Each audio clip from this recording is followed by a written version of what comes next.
Ал ақпарат құралдары Қазақстанға 300 мың Қытай азаматы кірді. Елдің ең стратегиялы маңызды салалары Қытай компанияларының қолына көшіп барады деп дабыл қаққанымен Қытай әлемі әлі де жұмбақ қалпында.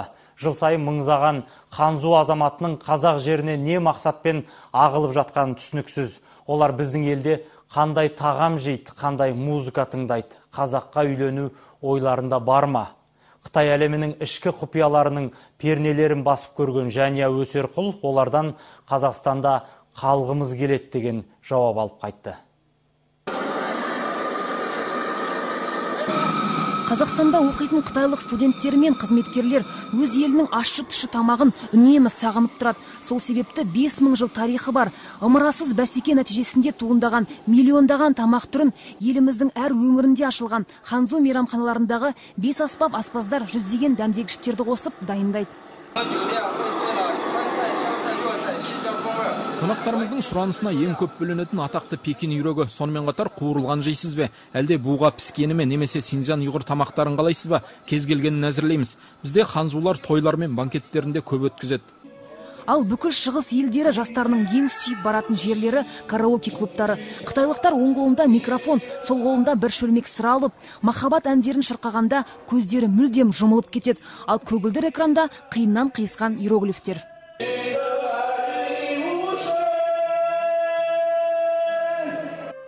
Қазақстанға Қытай студенттерінің ағылып келуінің негізгі себебі шекаралас көрші жатқандығымыз. Көбіне ауқатты саудагерлердің отбасынан шыққан жастардың басты мақсаты қазақша емес орысша үйрену. Оқуға түскелі бері ешкіммен сөзге келіп, ешкім жағамнан ұстап көрмеген дейді магистрант Сесинже. Оның айтуынша, Қазақстанда орыс тілін үйрену арқылы бүкіл ТМД елдеріне, оның ішінде мұнайға бай Қазақстанға жол ашылады. Оның бар ойы Қазақстанда қалып екі ел арасында баға жетпес делдал болу. Егер мүмкіндік болса, әрине Қазақстанда қалып халықаралық деңгейдегі білікті маман ретінде көп ақша тапқым келеді. Біз мұсылман әлемінде өмір сүріп үйренгенбіз. Онымен қоса 1,5 миллиард халқы бар Қытай елінде де оқуға түсу қиямет қайым. Бейда, Цинхуа сияқты атақты университеттерінде бір орынға 100 мың талапкер келеді. Сондықтан шетелге шыққан Қытай қыз-жігіттері өз елінде оқуға түсе алмай қалып, білім іздеп кеткендер. Ал 4 жылдан бері оқып жүрген Лиуэн мен Джан Пампан мұнда келгендеріне еш өкінбейді. Олар қаламыздың жасыл желек көшелеріне, Асқар Алатауға бір көргеннен ғашық болғандарын айтады. Мені Қазақстанның өмір салты, оның ішінде табиғаттың сұлулығы қызықтырады. Ал Алматы сияқты халық саны аз қалада бейхам өмір сүруге болады. Әке-шешем тек қана ханзуға үйленуме ғана рұқсат береді. Ал Қазақстанда қалуыма олар қарсы емес. Біз алматылық студенттер үнемі топтасып, қайда жүрсек те бірге жүреміз. Қазақстанға келген әрбір студент Қытайда жұмыссыз қалудың қандай қасірет екенін түсінген.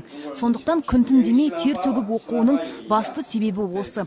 Ал Қазақстанда Қытай инвестициясы күннен күнге батыс компанияларын мұнай-газ саласынан ығыстырып бара жатыр. Елімізде де соңғы жылдары Қытай елінен миллиардтаған доллар қарыз алуда. Сондықтан қазіргі Қытай жастары Қазақстанда өздерін жарқын болашақ күтіп тұрғандарына сенімді. Жәния Өсерқұл, Думан Сүлейменов, Қайрат Әкімбаев, Информбюро, Алматы.